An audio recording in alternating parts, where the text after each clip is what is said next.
Friend, good morning. আজকে আমি আবার সকাল সকাল চলে এসেছি আপনাদের সামনে কিছু রান্না বান্নার জোগাড় নিয়ে। আমার সকাল শুরু হলো এই মাত্র, তবে এখনও কিছু খাইনি। এই যে আমার বাদাম ভেজানো আছে, 4টে বাদাম, এটা খেয়ে স্টার্ট করি।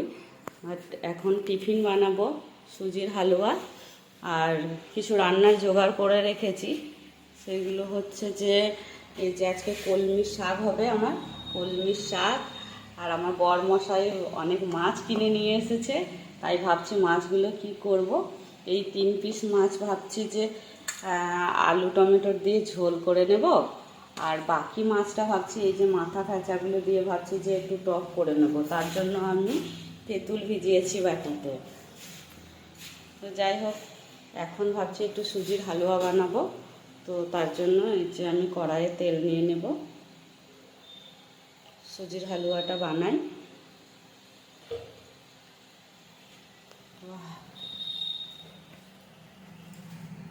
সুজির হালুয়াটা বানাই, কড়াইয়ের মধ্যে সামান্য তেল দিয়ে দিয়েছি। এবার দিয়ে দেবো একটু গোটা সর্ষে। সর্ষে দানাগুলো দাঁতে টিকলে খেতে খুব ভালো লাগে। তারপর দিয়ে দেবো সামান্য একটু লঙ্কা, গোল গোল করে কেটে রেখেছি।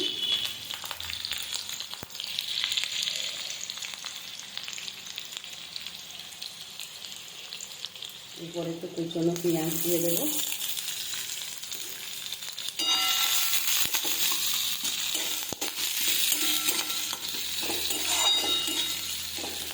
সুজির হালুয়া করতে গেলে কারি পাতাটা মাছ, তো কারি পাতা আমার এই আশেপাশে নেই বলে আমি দিতে পারছি না।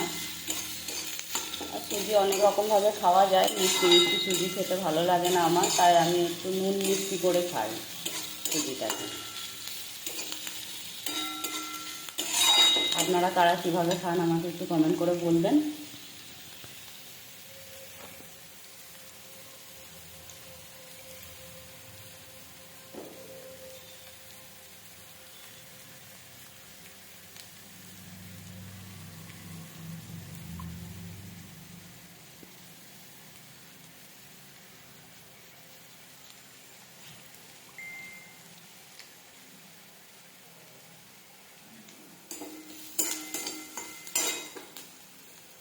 পেঁয়াজটাকে একটু লাল লাল করে ভেজে নেব।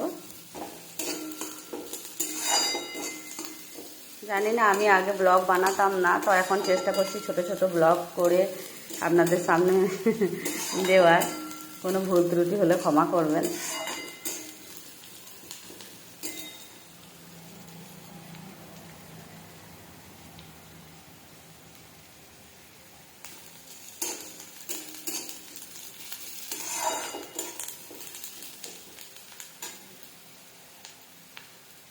এরপর আমি সুজিটা দিয়ে দেব।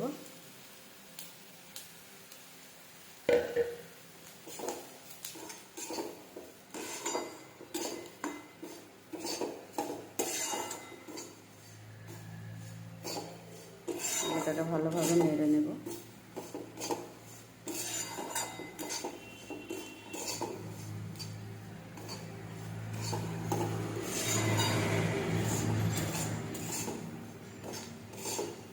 আমাকে চা টিফিন বলছি, টিফিন আর দুপুরে রান্না বান্না একসাথেই সেরে নিতে হয়, পার্লারে বসতে হয় বলে দেরি হয়ে গেলে খুব সমস্যা হয়ে যায়। আর এখন এত রোদ গরম, যার জন্য অনেকটা বেলা হয়ে গেলে খুব বিরক্ত লাগে। একদম টিফিন করেই আমি রান্নাও বসিয়ে দিই। ভাত আমার অলরেডি হয়ে গেছে, শুধু তরকারিগুলো হলেই হয়ে যাবে। সুজিটা লাল লাল করে ভাজা হয়ে গেলে একটু পরিমাণ মতো নুন দিয়ে দেব, তার সাথে অল্প চিনি খাই না আমি, খুব কমই খাই, যার জন্য একদম 2-4 দানা না দিলেই নয়, একটু টেস্ট আনার জন্য। এরপর সুজিটা লাল লাল করে ভাজা হয়ে গেলে আমি জল একটু একটু করে ছিটিয়ে ছিটিয়ে দেব, তার কারণ যাতে সুজিটা একদম ল্যাটল্যাটাও না হয়ে যায় আর হালকা হালকা সিদ্ধও হয়ে যায়। আপনারা কারা এইভাবে সুজির হালুয়া বানান আমাকে একটু জানাবেন। আমার তো এইভাবে খেতে খুব ভালো লাগে। ওকে, আপনাদের ভালো লাগলে আমাকে কমেন্ট করবেন। আর যদি ভালো লেগে থাকে ভিডিওটা, তাহলে আমাকে একটু কমেন্ট করে জানাবেন, তাহলে আমি আরও উৎসাহ পাবো, আরও ভালোভাবে ভিডিও বানাবার চেষ্টা করব। ওকে, বাই।